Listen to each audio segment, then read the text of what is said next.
The house was originally built in 1917 by Dr. William Clyde for his wife Reba Ellis. He was a local physician. And it was one of the last houses that you can see in Phoenix now standing on what is called Millionaire's Row. Up and down Central Avenue were the largest homes, many Victorian mansions that are as grand as this one. But this one was actually slated to be torn down by the Department of Transportation, and luckily for us was saved so that people could live here and work here and have an example of the architecture that was really quite original for its time. For a house in the day, it was really quite modern. They had collected rainwater in a cistern outside, which was one of the places where they got the fresh water because there was no city water system at that time. They also had central air conditioning, which is very unusual for the day. The house itself was quite beautiful in terms of its structure and design. Much of the wood that you see in the house was actually shipped from the Philippines, and it's mahogany. So although you have oak and some of the other traditional woods, the mahogany was one of the things that was unusual for the day. And one of the things that's nice about mahogany is it lasts. It lasts the test of time. Because the house was constructed with sheetrock, the electrical works, which came later, were all on the surface of the walls in steel tubes. They did not run behind the walls like electrical wiring and plumbing does today.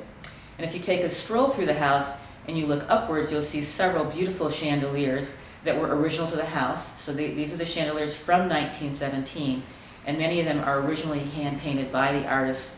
And one of the other things you'll see with electrical works is a lot of push-button switches. Didn't have the kind of light switches that you would flip up and down today.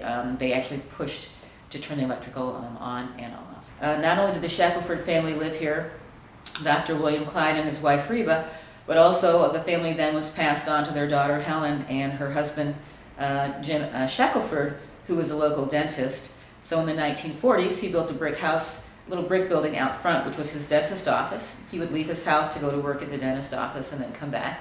And their little boys used to play up and down Central Avenue. They would float in tin tubs up and down the street where the canal ran when the weather was hot, and then run back up the street and put their tin tub right back in the canal and float down the street again. When you look at the layout now, as the city has grown in and filled in, some of the areas that were considered out of town were really downtown. That's where you see your modern suburban developments. Those were orchards and farms. And I think the challenge is, and many of the local architects and historic preservation people will tell you, is to try to preserve that history, because we're so much focused on growth and development that sometimes we lose sight of the fact that there are hidden gems right within our community. We have Frank Lloyd Wright buildings here. We have so many things that other communities don't have. That preserving those is part of preserving the history of Arizona. The family actually visited the house, the Ellis Shackelford family visited the house in May of this year. And it was part of the Historic Preservation Commission's annual meeting, and they told stories about the house, and I actually asked them whether there were ghosts in the house, whether ghost stories, and they said that the response was that if there are ghosts in the house, not to worry, that they would only be friendly ghosts because they would be Shackelford family ghosts.